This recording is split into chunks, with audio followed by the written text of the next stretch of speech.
sharing this one and only life, ending up just another lost and lonely wife. You count up the years and they will be filled with tears. Bonjour tout le monde. Bonjour.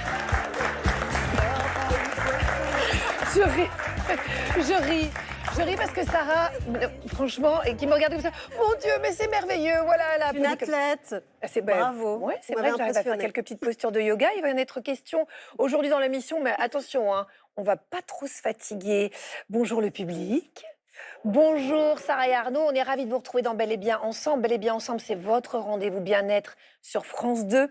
Vous êtes de plus en plus nombreux à nous regarder, ça nous fait très plaisir.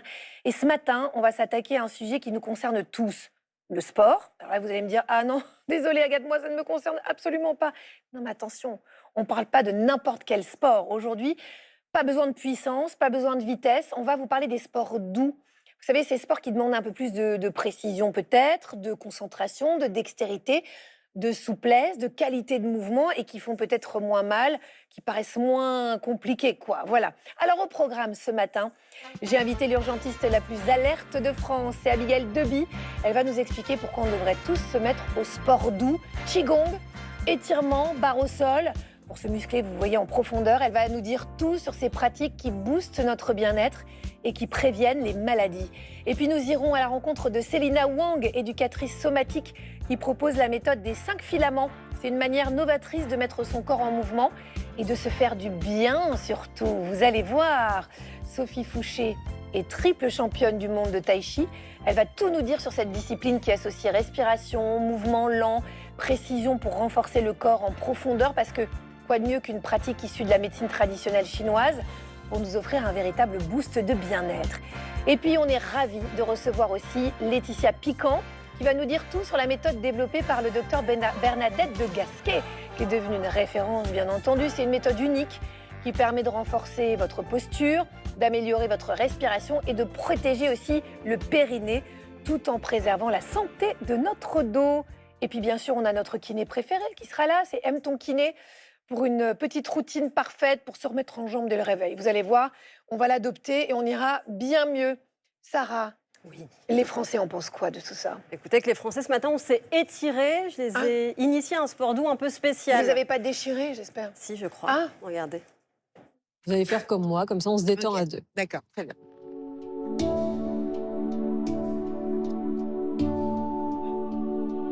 On se tient la main. Là, on unit nos pieds. Là, on détend le dos. Et là, on tourne. Quelle souplesse! Incroyable!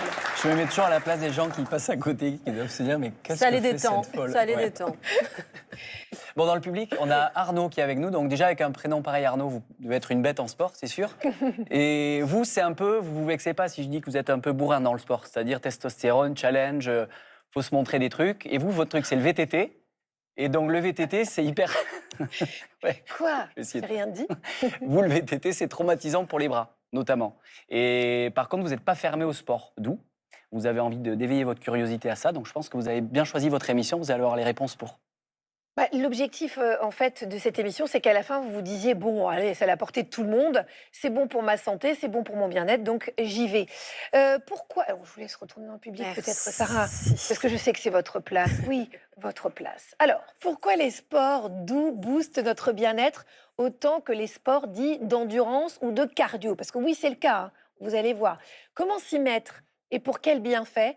Eh ben, j'accueille notre urgentiste préférée, Abigail Deby.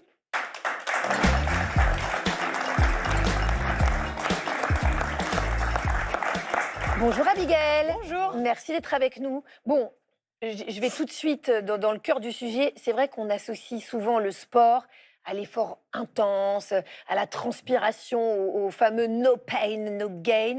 Est-ce que les sports intensifs garantissent de meilleurs résultats que les sports doux? Parce qu'on pourrait se dire ça muscle plus le cœur. Expliquez-nous. Eh bien non. Et en fait, je pense que l'obsession pour l'effort intense, ça révèle surtout l'obsession de notre société, le culte de la performance, de la compétition, de la vitesse, de la productivité. C'est une injonction qui est fausse, qui est culpabilisante et qui en plus risque de complexer encore plus ceux qui ont un petit peu de mal à se mettre au sport en se disant si j'y vais pas à fond, ça ne sert à rien. Or, c'est absolument faux et on verra même que le sport doux a des vertus immenses. Voilà, peut-être même plus, mais on va pas spoiler. Abigail Deby, merci. Avant toute chose, on va écouter ce que Stan Gusman a à nous dire sur la question, parce que je suis sûre qu'il a un avis sur cette question.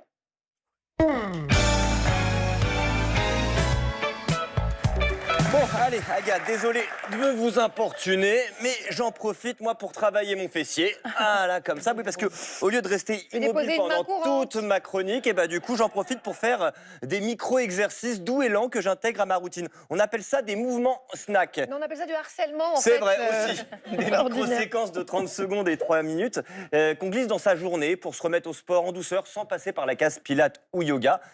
Et du coup, j'en ai fait 30 secondes, j'en ferai pas plus, promis, j'arrête. Non, mais ça allait. Ça allait, C'était ok. justement dosé. Merci. Et ce qui est génial avec les mouvements stack, c'est que vous pouvez le faire à tout moment. Par exemple, quand vous attendez que votre café coule, vous faites 10 squats dans la cuisine. Vous pouvez aussi vous brosser les dents à cloche-pied ou encore faire des fentes pour vous déplacer d'une pièce à l'autre. L'idée, en fait, c'est de saupoudrer du mouvement pour aller mieux. Et ça fonctionne. 4 snacks d'1 minute par jour réduisent de 40% le risque de maladies cardiovasculaires. C'est littéralement du sport invisible. C'est énorme. C'est énorme. Et ce qui est génial avec le snacking, c'est que c'est pas décourageant, c'est accessible à tous, sans matériel, et surtout, ça se décline à l'infini. La preuve, venez avec moi avec vos téléphones, on va se faire une petite séance improvisée. Pourquoi avec Arnaud, nos téléphones? Vous allez voir, ça Ok. fait partie de l'exercice snack. Très Vous bien. êtes prêts? Ouais. Alors, ce qu'on va faire là, on commence par le snack anti-smartphone. Idéal quand vous sentez que vous allez scroller pendant 3 heures pour rien. Là, ce que vous faites, c'est que vous tenez votre téléphone à bout de bras en disant non, non, non aux écrans avec votre poignet. Ah, je vais pas montrer mes enfants. tout de suite. Idéal pour renforcer les triceps. Vous savez ce qui pendouille là, à la ménopause. Non, j'ai pas. Allez, on y va, c'est parti. 1, 2, 3. Non, non, non, non, non, non, non, non, non, non, non, non, non, non, non, non, non, non, non. Voilà, on dirait une secte. Deuxième exercice. Je vais demander au public de participer également. On va faire le snack du j'attends que ma meuf finisse son histoire sans fin. Alors ça à reproduire chez vous quand vous êtes pris au piège d'une anecdote interminable de votre chérie. Vous en profitez pour vous détendre au niveau des cervicales avec des mouvements circulaires du cou qui laissent présumer de votre intérêt pour ce qu'elle raconte, ok?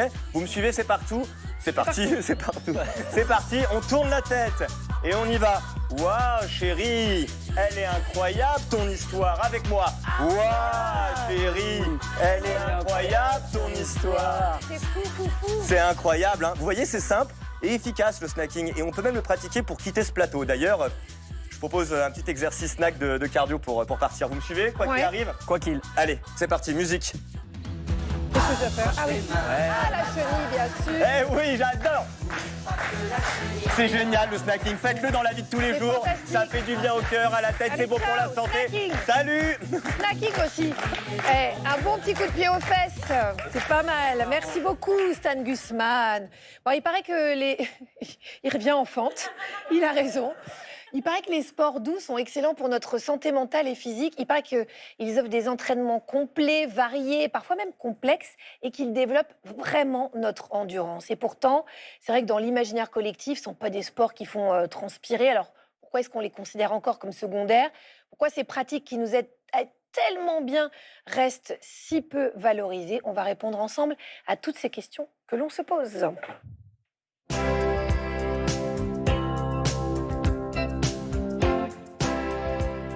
Est-ce que le public a travaillé ses quarts ce matin, Sarah? Bien fait, mais le public vous voit autrement depuis la chenille, là. Qu'est-ce que j'ai fait? Elle était parfaite, hyper pleine de grâce. Elle était pas mal. Allons voir ce que les Français pensent des sports doux, Agathe. Qu'est-ce que ça doit apporter le sport? Se recentrer. Déjà, on fait travailler les poumons, on fait travailler le corps. Il est vivant, il s'exprime. Donc, je pense qu'on a besoin de s'exprimer, oui. C'est une manière de se vider la tête, vraiment. Je pense que pendant ce temps-là, on pense à rien, on se vide l'esprit, on se remplit d'énergie. Si je vous dis sport doux, ça vous fait penser à quoi? Au calme, à la méditation, par exemple. Est-ce que vous pensez que les sports doux, justement comme le pilates, le yoga, le stretching, sont réellement efficaces ou c'est un effet de mode? C'est vraiment efficace parce que c'est à la fois de la relaxation, donc mentalement, je pense que ça fait du bien. Je suis persuadée que c'est très efficace. Ça peut vraiment changer une silhouette. Pour moi, c'est pas du sport. En tout cas, quand j'ai fait du pilates, c'est facile. Ceux qui sont pas motivés à faire du sport, ils se disent bon, je vais au pilates. En tout cas, moi, c'est un sport de flemmard. Ouais, moi, vraiment, c'est pas mon Pourquoi cas. vous faites du pilates? Je comprends pas. Je sors de mon cours de pilates en ayant des vrais Ah ouais, non, ça m'étonnerait. Si vous le dites, mais ça m'étonnerait. en ayant En tout cas, on des- dirait pas que vous faites du pilates. Je rigole. J'adore le pilates, j'en fais moi aussi. Les sports doux, c'est plus féminin ou masculin et pourquoi? Féminin. Ça a plus une image de sport féminin parce que c'est plus calme, tranquille, a priori. Il y a quand même pas mal d'hommes qui s'y mettent aussi. Des trucs un peu stretching, etc. Sans forcément le dire. Et on va tordre le cou au cliché qui veut que les sports doux soient faciles avec une marche lente. Très bien. Mais une difficulté, un livre sur la tête. Bon, alors, si vous y arrivez, allez-y Véronique. Marchez doucement. Je peux marcher comme ça aussi. En reculant, si vous voulez, il n'y a pas de souci. Tout est OK, je suis sous contrôle. Pas du tout. Bon, Arnaud Agathe en plateau. Défilé, comme on dit. À vous. C'est bien, C'est Agathe. très important de travailler sa posture. Sarah, maintenant, je l'ai bien compris grâce à vous. Je vous remercie énormément. Ça va, Arnaud? Ouais, très bien. Ah, non, c'est pas à vous que je parle. C'est au vrai, au seul Arnaud de ce plateau. Merci d'être avec nous. C'est vous? Alors, Arnaud, je suis contente que vous soyez là pour nous parler de votre rapport au sport. Pour vous, le sport, c'est la transpiration, quoi. Sinon, il n'y a pas d'effort. Donc, vous sentez quand même que c'est mieux pour vous de vous mettre au sport doux, mais pas parce que vous sentez qu'il faut prendre un peu soin de votre corps, peut-être moins le violenter, mais vous avez du mal à vous y mettre. Oui, alors comme disait Arnaud, moi je suis un fervent cycliste, j'adore le VTT, j'en fais tout le temps. D'ailleurs, je suis venu ce matin, j'ai traversé Paris pour venir sur votre plateau avec mon vélo. J'ai bien transpiré pour ça.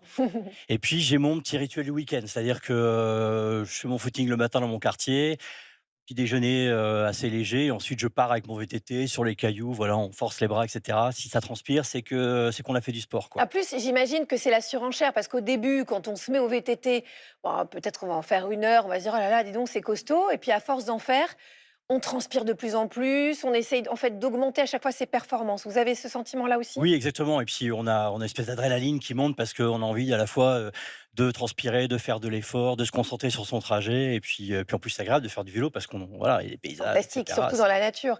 Abigail, il va falloir qu'on convainque Arnaud quand même. Est-ce que vous pouvez nous expliquer à Arnaud quels sont les bienfaits des sports doux sur notre corps et notre mental? Ils sont immenses. Déjà, la première chose qu'on peut dire, c'est que ça va optimiser le métabolisme des graisses. Il faut savoir que quand on fait un sport doux, un effort modéré, en fait, notre corps va chercher dans ses réserves de graisse pour avoir de l'énergie. Alors que quand on fait un sport intense, eh ben, on va avoir des réserves directement disponibles qui sont les sucres. Donc, si on a des petits problèmes de surpoids, pour prévenir aussi les risques de diabète, de fatigue chronique, c'est excellent. Ensuite, avec les sports doux, on va construire sa santé cardiovasculaire. Le cœur va s'habituer petit à petit à pomper plus pour moins d'efforts. Il sera mieux vascularisé et donc ça, c'est un signe prédictif de longévité. Pareil pour les poumons, on ouvre ses poumons, on développe ses capacités pulmonaires. Ça a des effets aussi anti-inflammatoires, donc ça prévient aussi le vieillissement, le stress oxydatif, etc. Ça joue aussi sur le cerveau. Alors on sait que les sports intenses donnent des décharges d'endorphines, mais là c'est un petit peu plus à long terme. En fait, quand on fait un effort modéré de façon régulière, on va augmenter sa production de BDNF. Le BDNF, en fait, c'est l'équivalent du facteur de croissance, mais pour le cerveau. Donc on construit des nouveaux neurones, on prévient le déclin cognitif, on augmente la plasticité cérébrale, et puis on sécrète les mêmes endorphines aussi, la sérotonine, la dopamine, meilleure humeur, moins d'anxiété, moins de dépression, meilleur sommeil. Et puis en plus, avec les sports doux, on travaille d'autres capacités. La posture, le gainage, en fait, on va se tenir différemment, on va occuper l'espace différemment et on préviendra aussi le risque de chute qui, lorsqu'on vieillit, en fait, est un problème majeur. Voilà, on va vous expliquer ce qu'est un sport doux, vous inquiétez pas, parce que là, vous devez vous dire, ok, mais c'est quoi la différence? Mais alors, Abigail, moi j'entends ce que vous dites, mais quand vous parlez des bienfaits des sports doux, j'ai tendance à me dire, oui, c'est les mêmes bienfaits qu'un sport un peu plus intense. C'est quoi la différence, vraiment?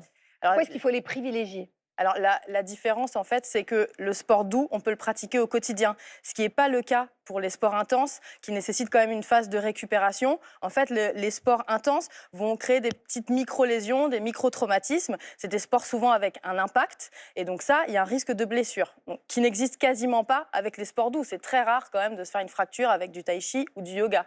Donc ça, c'est le premier avantage. Le deuxième avantage, en fait, par rapport au sport intense, c'est qu'il y a très très peu de contre-indications. En fait, quelle que soit sa condition physique, son corps, ses antécédents, il y a toujours une activité qui va être adaptée et c'est un rôle préventif majeur. On peut entrer dans l'activité physique par les sports doux, ce qui est quand même un peu moins le cas avec les sports intensifs comme la course à pied, etc., qui génèrent beaucoup de blessures quand on n'est pas habitué. Donc en fait, c'est vraiment une porte d'entrée formidable. Par exemple, si on a eu un problème de santé, après une période où on a été immobilisé, si on est sédentaire, et en fait, c'est adapté vraiment à tout le monde. Et moi, j'ai l'impression, en plus, en préparant cette émission, j'ai interrogé des amis qui faisaient beaucoup de sport intense. Et je leur ai dit, mais quelle est ta motivation pour faire ça? Et souvent, j'ai entendu quand même, surtout chez les garçons, que c'était la performance, quoi. C'était le toujours plus. Quelles pratiques de sport, Abigail, peuvent être considérées comme des sports doux? Qu'on arrive bien à quadriller ce dont on parle aujourd'hui. En fait, il faut déjà peut-être revenir sur ce qu'est effectivement l'activité physique en général. Déjà, l'activité physique est considérée comme une activité physique, toute activité qui génère une dépense calorique supérieure à la dépense de repos. Donc en fait, c'est très très vaste. Même des activités de la vie quotidienne comme le jardinage ou le ménage, c'est de l'activité physique. Après, je comprends que ça ne vous exalte pas. Donc il y a d'autres sports qui sont considérés comme l'activité physique sport, douce. En fait, ça correspond à un effort où on se sent confortable. On peut être un petit peu essoufflé, mais par exemple, si on fait un petit footing ou de la gym voilà, en zone 2, on est capable quand même de maintenir une conversation. Donc ça, c'est le repère. Voilà. Très Et important. Donc, en sport cardio, ça va être un footing vraiment à intensité légère, du vélo à intensité modérée ou de la marche rapide. Et après, il y a des sports, vraiment, il y a toute une catégorie de sports, le yoga, le pilate, le tai chi, certaines formes de gym, ou alors des méthodes très spécifiques comme la méthode Gasquet ou la méthode Muntz. On va en reparler. Voilà, vous allez en reparler, où c'est vraiment des exercices de renforcement, de posture, de gainage, où on va travailler des groupes musculaires qu'on n'a pas l'habitude de travailler. Donc c'est intéressant aussi et c'est une performance. Bon, Abigail, il faut motiver Arnaud et motiver nos téléspectateurs, là, parce que là, le jardinage, on l'a perdu, Arnaud, hein, j'ai senti. Non, mais ce qu'il faut dire et qui est très important, c'est qu'en fait, pour progresser dans les sports intensifs, il est nécessaire d'avoir souvent presque 2/3 d'entraînement qui se fait en endurance fondamentale, ce qu'on appelle aussi en aisance respiratoire. C'est-à-dire qu'on est capable de parler avec le copain qui court avec nous, de téléphoner en même temps. C'est ce qui est quand même la classe, il faut le dire. Franchement, voilà. C'est vrai, c'est quand même une performance. Donc en fait, même si on a envie de faire des sports intenses, on sait que ça, c'est vraiment la banque sur laquelle on va capitaliser en fait toute sa vie. Donc c'est vraiment important aussi. En vous écoutant, je me dis, pour la longévité, les sports doux, quand même, c'est à privilégier. Hein. Et j'espère qu'on vous aura motivé, Arnaud. Mais oui, c'est très convaincant. Merci. Bon, voilà, super. On a réussi, Abigail, super. Attends, on se fait un petit give me five. Voilà. Attends, on a réussi notre mission. Ah oui, on aurait pu le faire, dis donc, en fente. Ouais. Merci, Abigail, pour vos éclairages. Et puis merci à Arnaud pour votre témoignage. L'autre Arnaud qui est derrière moi, vous êtes allé à la rencontre de Selina Wang. Alors, elle est éducatrice somatique et elle propose une méthode qui est ultra novatrice. Vous allez voir, ça va nous faire du bien.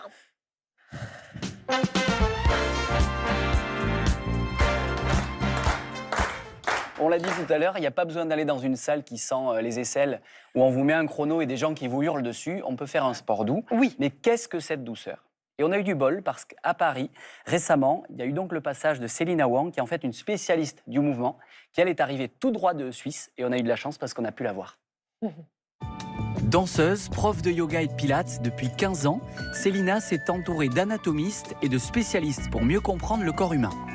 Aujourd'hui, elle enseigne la méthode des 5 filaments, une manière novatrice de mettre son corps en mouvement. Mais de quoi s'agit-il?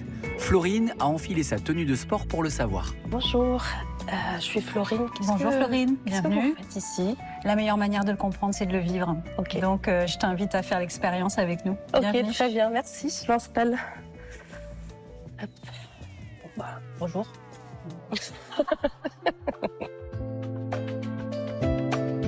Ce que je vous propose, c'est qu'on aille explorer les mains et les épaules et la relation, la continuité. Si vous tournez vos paumes de main vers le ciel, c'est une spirale qui vient en fait concerner autant la main que l'avant-bras jusqu'au coude. C'est le filament de la main. Lorsque l'on vient faire cette spirale d'ouverture au niveau des mains et des épaules, ça vient mobiliser les omoplates et la colonne, elle est invitée en extension.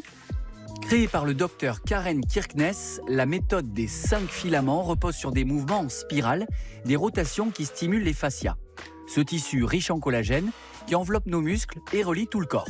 En les sollicitant par des gestes doux mais profonds, on réhydrate les tissus, on libère les tensions et on retrouve de la fluidité. Les 5 filaments, ça vient en fait prendre tout le tissu et lui redonner sa continuité. Le bout de nos doigts en fait est continu jusqu'à nos hanches. Nos bras sont continus, l'épaule n'est qu'un passage du bras en direction du bassin. On ne fait qu'honorer en fait la logique de rotation de nos os, de nos tissus et voilà le principe filamentaire du corps. Célina induit un mouvement dans le tissu qui va être soit de l'ancrage, soit de l'ouverture. Et en fait, ce point d'appui qu'elle offre est vraiment une invitation à tout le corps à venir s'envelopper autour de ce point d'appui. Et tout ça avec beaucoup de douceur, quand bien même on ressent à l'intérieur de soi comme une force infinie qui s'emmagasine. Ça vient réhydrater énormément les tissus, ça vient les repulper. Donc ça vient recréer l'acide hyaluronique et ça stimule les fibres de collagène qui sont vraiment les câbles en acier dans notre corps. Ouais, ça me fait du bien, ça me délie en fait. Et ça me reconnecte, ça me libère, ça fait vraiment du bien. La méthode des 5 filaments permet aussi de reprendre le contrôle de son corps, de mieux le connaître en créant soi-même ses propres mouvements. Pose le pied que tu souhaites. Puis, moi, je vais venir te punaiser ici. Me bloquer, c'est ça? Oui, exactement. Je te comprime un endroit. Et puis, tu as tout le loisir de créer tous les mouvements que tu pourrais depuis cette contrainte un peu étrange, je te l'avoue, mais qui permet en fait d'accéder à des tissus qu'on a rarement l'habitude d'aller chercher en fait, hein, et qui pourrait énormément redonner de mobilité à nos articulations. Là, ton mouvement, il est totalement organique. C'est toi qui viens le créer. Donc, tu redeviens aussi la créatrice de ton mouvement. Même un micro-mouvement me fait du bien. Si je fais juste ça, si je fais juste bouger ma tête d'au mur, ça me fait autant bien que de m'effondrer d'une grande amplitude. En fait, on cherche la mobilité, surtout. Et l'ancrage crée l'espace pour bouger librement aussi dans tout le corps. Plus on avance dans la vie, plus il va falloir bouger. Mais bouger de manière intelligente, bouger en mettant de la charge aussi, charger ses tissus avec son poids de corps et pouvoir ramener des espaces dans nos articulations. Non mais ça a l'air extraordinaire. Dingue. C'est-à-dire que là, c'est Arnaud. Allez, venez, on y va. Franchement, on va prendre des cours tous les deux. Ouais, il a l'air convaincu, dis donc. Bah, mais comme quoi, il n'y a pas besoin de trembler comme une feuille après avoir tenu des poids comme un dingue. Là, c'est juste que le corps bouge. C'est là l'essentiel. Des toutes petites rotations comme ça. Et figurez-vous, notre journaliste, quand elle est revenue, on la voit, hein, là au milieu de tout le monde, elle était en pleine de courbatures. Donc comme quoi, il ne faut pas se fier aux apparences. Bon, ça c'est absolument formidable. Merci Arnaud. Avec plaisir. Sarah, qu'est-ce qui se passe? Une question pour Abigail, me dit-on dans l'oreillette. Oui, c'est ça, vous me recevez. Alors Abigail, justement, moi j'ai testé un sport qui s'appelle le Pilates Reformer qu'on voit beaucoup sur les réseaux sociaux. C'est du Pilates sur une machine. On m'avait dit que c'était un sport doux, mais j'ai trouvé ça hyper difficile. Alors pourquoi on appelle ça sport doux? J'ai souffert. En fait, ça travaille, c'est difficile parce que ça travaille des groupes musculaires qu'on n'a pas l'habitude de travailler. Il faut une grande conscience du corps et on va aller chercher des muscles dont on n'a parfois même pas conscience, des muscles respiratoires, les muscles profonds, le périnée, etc. Donc en fait, c'est vraiment difficile. Quand on fait du vélo ou qu'on court, finalement, on sollicite toujours les mêmes groupes musculaires. Donc c'est pour ça qu'on peut se sentir en difficulté et que finalement, c'est un vrai exploit. Le gainage aussi, quiconque a fait 1 minute ou 2 de gainage, sait à quel point une minute peut être très longue en fait. Donc ça nécessite de vraies capacités qui vont se travailler dans le temps. Vous tenez combien de temps Arnaud avec une planche en gainage? Le gainage, surf, oui. J'en ai aucune idée, je suis nul. Ah oui? Je tremble. Ça m'étonne pas. Et voilà. Et vous? Je suis sûr que c'est vous m'avez posé la question. 1 minute 30 avec l'envie franchement de hurler. Mais vraiment, c'est parce que ça se travaille. Merci beaucoup Abigail. Évidemment, vous restez avec nous. On va accueillir tout de suite notre prochaine invitée. Elle est triple championne du monde de Tai Chi. On a de la chance. C'est Sophie Fouché qui est avec nous.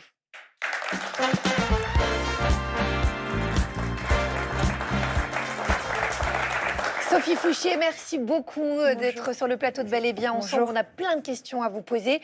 Vous êtes donc, je le disais, professeur de tai chi, de qigong et de kung fu. Vous pratiquez depuis plus de 20 ans. C'est une discipline qui vous passionne, vous le disiez quand on a préparé cette émission, pour sa fluidité, son harmonie et puis cette force tranquille aussi qu'elle dégage. Parce que ça se sent quand on regarde des personnes faire cet art, parce que ce sont à chaque fois des arts, on sent cette force. Il y a 10 ans, vous avez créé votre propre club. Après, vous êtes lancée dans les compétitions. Et aujourd'hui, donc, vous êtes triple championne du monde de tai chi. Donc, vraiment, bravo. Et merci d'être avec nous. Première question. C'est quoi les bénéfices sur la santé et sur le bien-être? Est-ce que c'est efficace, par exemple, sur le stress et l'anxiété? Oui, tout à fait, puisque ça demande déjà beaucoup de concentration, beaucoup de fluidité. Donc, on va venir faire des mouvements lents, des mouvements fluides. On va venir calmer le rythme cardiaque et calmer donc tout ce qui est respiratoire, et puis anxiété, apaiser ce que les Chinois disent, apaiser le shen, le mental. C'est ça, et c'est vrai que souvent on dit d'ailleurs que le yoga, c'est une pratique qui sert en fait à se préparer à méditer. C'est-à-dire que finalement, on essaye de faire tomber le mental. Mais aujourd'hui, les yogas, bon, ils sont plus trop fixés sur la méditation. Mais c'est vrai qu'avec le tai chi, on sent aussi qu'à un moment, on va laisser tomber nos problèmes. Ça demande tellement de concentration sur autre chose que c'est presque méditatif. Sophie Fouchier, bon, vous doutez bien que... Regardez, on a plein de place. On a très envie que vous nous montriez quelques mouvements. Donc, vous qui nous regardez, évidemment, vous vous mettez devant votre télé. Ça va être évidemment, vous nous proposez des mouvements qui sont accessibles pour débutants. Sarah, je sens que... Non, regardez, vous vous engourdissez. J'ai hâte. Voilà. Donc, et puis Arnaud, je pense qu'il est temps voilà, pour la souplesse, pour l'équilibre. Allez ici, je vous en prie, Sophie, si vous pouvez leur montrer les mouvements. Et puis vous, à la maison, vous faites exactement la même chose. Voilà, c'est notre premier cours de tai chi. Est-ce que juste il faut avoir de l'équilibre et tout, ça va avec ou pas? Coordination, tout ça? Ah oui, c'est coordination, équilibre, mémorisation, fluidité, synchronisation également. Et donc pour la mémoire? Beaucoup. C'est pour ça qu'elle est restée assise, pour l'équilibre et tout, parce que on sait que vous êtes une reine d'équilibre. Arnaud, laissez-la tranquille. Laissez-moi seule. Voilà. On y va? Allez. Alors, on va partir position pied collé. On va venir travailler sur sa verticalité, s'enraciner et s'élever. Et puis, sur l'expire, on va venir relâcher sur les appuis, relâcher les genoux et ouvrir à sa gauche. On va élever les bras, les doigts décollés et redescendre, appuyer vers le sol et redescendre sur ses appuis. On va venir ouvrir légèrement son pied droit, ramener pied gauche et prendre un ballon en gardant toujours la main droite au-dessus. Voilà, comme un ballon avec les deux paumes qui se font face et toujours arrondi, relâché, tout en ayant de la tenue mais sans crispation, toujours relax et bien vertical. On va déplacer le talon gauche et là on va venir séparer. Là, ce qu'on voit, Sophie, c'est très fluide, c'est très lent. La lenteur, c'est important dans le tai chi? Oui, mais il y a des tai chi, il y a des styles de tai chi qui sont uniquement lents, comme le yang, et on a des styles de tai chi où il y a des accélérations et des sorties de force. On va tourner la paume vers le sol et on va venir ramasser et reformer un ballon en ramenant jambe arrière. Puis talon à nouveau. Et encore, on va venir brosser. Toujours la paume droite vers la droite, vers le visage. On étend les bras. On va venir tirer, prendre contact des deux paumes et presser. C'est comme une danse, hein? Oui. C'est vraiment hyper joli. Est-ce que c'est facile d'assimiler tous ces mouvements à tout âge, Sophie? Oui, on peut pratiquer à tout âge. Après, il y a différents enchaînements. Donc, il y a vraiment des enchaînements adaptés à vraiment toutes les possibilités. Là, on vient brosser et là, on va venir prendre un crochet. On va venir coller tous les doigts avec le pouce et on va déplacer. Moi, j'ai l'impression que j'aurais du mal à retenir, moi qui ai un petit trouble de l'attention, pour pas dire énorme, j'aurais du mal à retenir tous ces mouvements. En tout cas, non mais... C'est la régularité. C'est ça, c'est tellement précis. Bon, de toute façon, merci beaucoup. J'espère que ça vous aura initié à la maison parce que c'est vrai que tout à coup, ce qu'on voit en tout cas, hein, mais évidemment, je ne l'ai pas fait avec vous. Venez vous asseoir, Sophie. Mais c'est vrai qu'on se dit que on voit ces mouvements-là et qu'on comprend que tout à coup, c'est une rupture par rapport au stress qu'on peut vivre au quotidien. Abigail, vous l'avez un peu évoqué tout à l'heure, le sport doux, c'est la solution en fait pour pas se blesser, parce que vous parliez des sports qui font à chaque fois des petits micro-traumatismes dans les muscles. Avec le tai chi, par exemple, ça peut pas arriver? Oui, parce qu'en fait, on va travailler sa posture et on va renforcer ses muscles profonds. On sait aussi que les sports doux, ça a un impact positif. Ça réduit vraiment fortement le risque de douleurs chroniques, notamment les douleurs de la colonne vertébrale. Et donc, c'est vraiment quelque chose qui va prévenir le vieillissement. On va moins chuter, on sera mieux, en fait, on sera mieux sur le long cours, en fait. Donc, oui, oui. Bon, Sophie Fouché, merci beaucoup. J'imagine qu'on peut vous suivre sur vos réseaux sociaux, qu'on peut regarder les enchaînements. Ben, ça nous aura donné envie d'aller un petit peu plus loin. Bravo et merci d'être passé sur le plateau de Bel et Bien ensemble. Donc vous l'avez compris, ce matin, on partage toutes les disciplines douces avec générosité, mais ce sont des disciplines qui sont hyper efficaces pour que vous ayez envie de bouger déjà, et puis pour vous faire du bien à la tête et du bien au corps sans vous blesser. Alors il est temps de recevoir notre prochaine invitée. Elle vient nous présenter cette fois une méthode différente mais tout aussi précieuse. C'est la méthode de Gasquet qui permet de travailler alors là l'alignement global du corps en douceur et surtout sans se faire mal, ça je vous le garantis. On accueille tout de suite Laetitia Piquant qui est avec nous.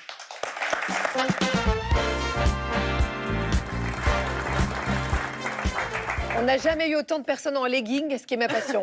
Merci beaucoup Laetitia Piquant d'être avec nous. Alors vous êtes professeure de yoga et vous vous appuyez sur la méthode, la fameuse méthode Bernadette de Gasquet. Bernadette de Gasquet, elle a révolutionné quand même beaucoup le yoga parce qu'elle met l'accent sur ce qu'on appelle la biomécanique. Ça repose sur 3 grands principes. Est-ce que vous pouvez nous expliquer en quoi consiste cette approche rapidement? Oui, alors cette approche, c'est une approche posturo-respiratoire.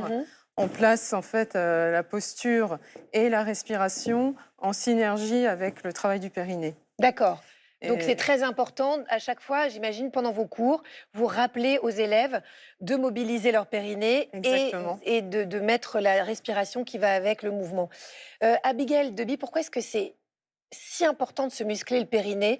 Aussi pour les hommes. Hein. D'ailleurs, on peut rappeler ce que c'est que le périnée et où ça se trouve avant toute chose. Tout le monde le ne le sait périnée, pas. en fait, c'est cette zone qui est au niveau du bassin. C'est très important pour l'incontinence urinaire, qui est un problème qui va toucher quand même pas mal de personnes âgées, principalement les femmes. Mais en fait, avoir un périnée musclé, c'est bon pour les actes de la vie quotidienne, hein, pour la marche, pour bien se tenir. Encore une fois, quand on vieillit, un des facteurs prédictifs de vieillissement en bonne santé, c'est de pouvoir garder une bonne mobilité. Quand on commence à perdre de l'autonomie, c'est là que les problèmes de santé vont s'enchaîner. Donc vraiment, avoir un périnée musclé, c'est très important parce que ça améliore aussi notre posture globale, notre façon d'évoluer dans le monde en fait. Voilà, et avec le yoga, quand même, ce qui est formidable pour préparer au bien vieillir, entre guillemets, c'est que c'est formidable pour l'équilibre, pour le périnée, vous le disiez, et aussi pour la souplesse dont on va avoir besoin pour éviter les chutes, etc. On fait une petite démonstration? Exactement. Allez, c'est parti. Alors, Laetitia, on va s'installer. Ah ouais, là, c'est Abigail, là. Alors, comment on se met? On va passer en fait sur le tapis. On va donc s'asseoir. D'accord. En passant par le côté du corps pour justement préserver la colonne vertébrale. Donc, je suis déjà à l'envers. Voilà. Mais je vais pas voir moi. Ça démarre fort. Et puis ensuite, on déroule la colonne vertébrale sur le tapis. Donc, vous pouvez vraiment, voilà, c'est une façon sécurisée de s'installer au sol. Je ne vais pas me relever, je vous préviens. Je suis trop bien. Je vous invite pourtant à plier une jambe après l'autre pour avoir les pieds à plat. Là, on a des talons, c'est un peu compliqué. Ouais, ouvert la largeur du bassin. Exactement ça. On va donc placer l'autograndissement de la colonne vertébrale. Vous le faites à la maison, évidemment. Hein. Oui. Le bassin, décollez-le de 10 cm au-dessus du sol. Et venez attraper ce bassin de chaque côté avec vos mains. Inspirez et contractez le périnée en soufflant et en reposant et éloignant votre bassin du sommet du crâne. Vous déposez le bassin. Parfait. On fait une espèce de rétro, je ne sais plus comment ça s'appelle. Légère rétroversion. Rétroversion, merci. Ouais. Merci. Ensuite, placez vos mains à la base de votre crâne. Inspirez. Périnée expire, donc vous contractez le périnée au moment du souffle et vous éloignez la tête de votre bassin. Vous êtes en train donc de placer l'autograndissement de la colonne vertébrale. Vous pouvez reposer vos bras au sol. Maintenant, ça va être un tout petit peu plus tonique. Sur la contraction du périnée, expirez et décollez la jambe gauche au-dessus du ventre. Mais gardez-la pliée. Bien pliée et bien relâchée. Parfait. Le bras droit, venez le placer et l'allonger sur le bord externe. Plutôt le dos de la main. Voilà, exactement. Parfait. Maintenant, inspirez. Contractez le périnée, soufflez. Poussez la main, mais la main résiste. Ah, le genou empêche la main. Exactement. Oh là là, ça c'est bon ça. Voilà, gardez étire bien tout. les épaules et le bassin stables et relâchez la pression. Alors là, ce que je remarque dans les exercices que vous nous avez proposés, Laetitia, c'est que en fait, on contracte le périnée essentiellement à l'expire. Tout à fait. Donc ça, on peut aussi l'appliquer à la maison, en fait, régulièrement. C'est-à-dire que quand on fait des exercices de respiration, on peut aussi s'habituer à contracter le périnée. En travaillant le périnée, ça étire aussi les lombaires, ça fait vraiment du bien au dos. On va retourner s'asseoir. J'espère que vous, à la maison, vous aurez pu essayer aussi, si vous avez un tapis ou si vous étiez sur votre canapé, pour en tout cas vous initier. Ou un tapis et un périnée. Un tapis. Il faut un tapis et un périnée. D'ailleurs, on n'a même pas besoin de tapis, le périnée suffit. Sarah? Oui, Catherine a une question. Oui. Bonjour. Voilà, je suis assez raide et en faisant du sport après 50 ans, est-ce que je peux me détendre et gagner en souplesse? Et gagner en souplesse aussi. Oui, parce qu'on en a parlé, c'est important la souplesse. Est-ce que ça, on peut commencer ce sport à tout âge? Absolument. Absolument, à partir du moment où les exercices sont sécurisés et vraiment à tout âge. Moi, je le vois dans mes cours. J'ai des personnes, effectivement, même j'ai une doyenne de 92 ans. Donc, oh là là. Voilà. Il y a des profs de yoga de 100 ans. Hein. Merci beaucoup, Laetitia Piquant, d'avoir été avec nous. Merci à Abigail. Arnaud, vous nous avez préparé une surprise, comme d'habitude. Bien sûr. Oui, parce que je me suis dit, on n'a pas eu la happy thérapie. Vous pouvez compter sur moi.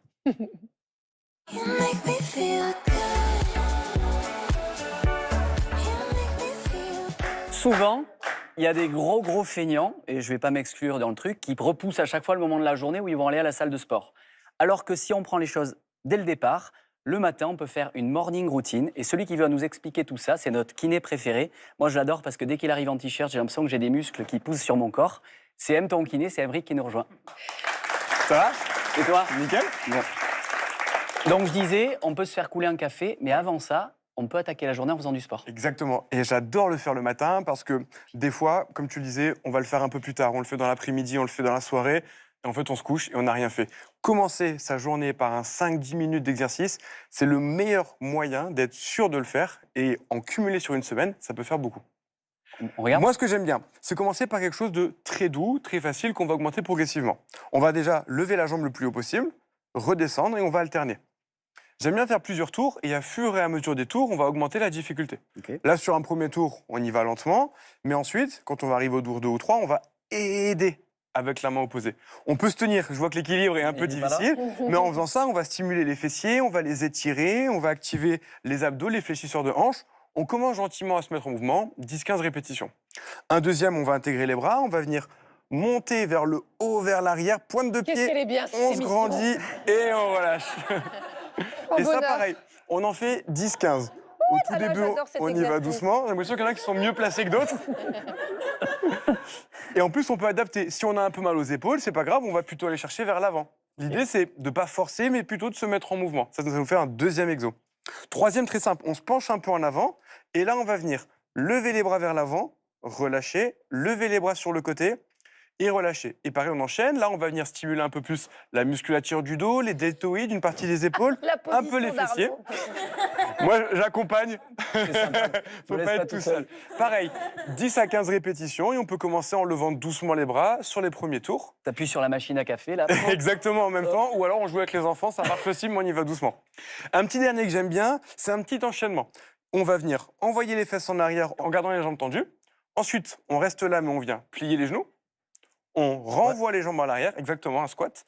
et on se redresse. Ok. Et ce petit enchaînement, pareil, on peut aller tout doucement en termes d'amplitude. Si on est un peu raide le matin au réveil, un peu sensible, et à fur et à mesure des répétitions, on envoie un peu plus en arrière, on descend un peu plus en squat, on redresse et on redresse complètement.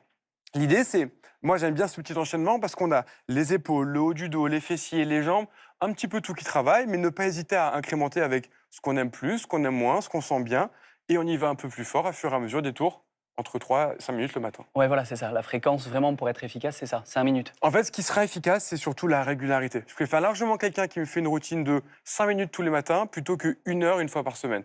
Donc on adapte, et des matins on est un peu en retard, et ben on fait qu'un tour. Les matins on est un peu plus cool parce que les enfants sont sympas, et ben on fait 5-6 tours. Et j'ai un copain qui n'est pas super musclé. Ouais. S'il travaille tous les jours, Oui. il peut voir un résultat apparaître assez vite. Alors, d'un point de vue de la musculature pure, non, c'est pas des exercices comme ça. Ça manque de charge et ça manque un peu d'intensité. Par contre, d'un point de vue santé, bien-être, douleur, humeur, ça peut avoir des effets grâce à cette régularité. Ne Merci. faites pas l'enfant, Arnaud. Le physique n'est pas tout. Enfin, voyons. Mais je parlais pas de moi. C'était pour un ami, hein. Oui, c'est pour un ami, pardon. Merci beaucoup, Aymeric, pour cette morning routine douce pour notre corps. Merci, Laetitia Piquant, d'être passée par Bel et Bien Ensemble. Merci, Abigail. Merci, Massarougne, dans le public. Merci beaucoup, Arnaud. On va se retrouver demain. Hein. C'est pas parce que l'émission est finie qu'il faut déprimer.